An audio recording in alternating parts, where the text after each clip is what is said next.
ரீசெண்டா யோகி பாபு ஒரு இன்டர்வியூ கொடுக்கறாரு. அதுல என்ன சொல்லியிருக்காருன்னா, ஒரு சேனல்ல சினிமா நியூஸ் கொடுக்கறாங்க, மக்கள் எல்லாருமே அதை நம்புறாங்க. போக போக அது டுபாகூர் சேனல் அப்படிங்கறதையும் கண்டுபிடிச்சிட்டாங்க. நானும் ஒரு தடவை ஃபோன் பண்ணி ஏன் ஃபேக் நியூஸா கொடுக்குறீங்க அப்படின்னு கேட்டேன். அதுக்கு அவங்க எங்களை நீங்க கவனிக்க மாட்டுக்கீங்களே அப்படின்னு சொல்லிட்டாங்க. ஸோ இதை ஒரு இன்டர்வியூவா கொடுத்திருந்தாரு. இதுக்கப்புறமா தான் இன்னைக்கு வலைபேச்சு சேனல்ல ஒரு வீடியோ போட்டிருந்தாங்க. அந்த வீடியோ ஃபுல்லாவே யோகி பாபுவை மட்டும்தான் பேசியிருப்பாங்க.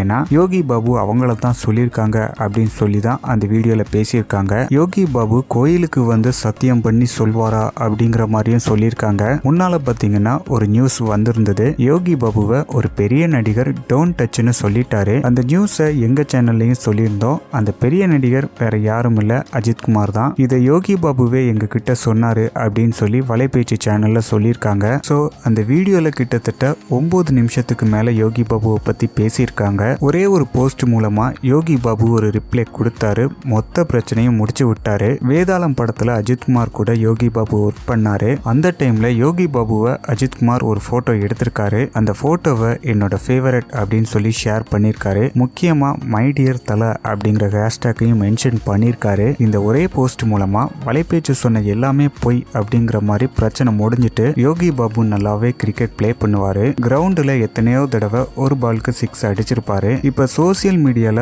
ஒரே போஸ்ட்ல ஒரு பெரிய 6 அடிச்சிட்டாரு.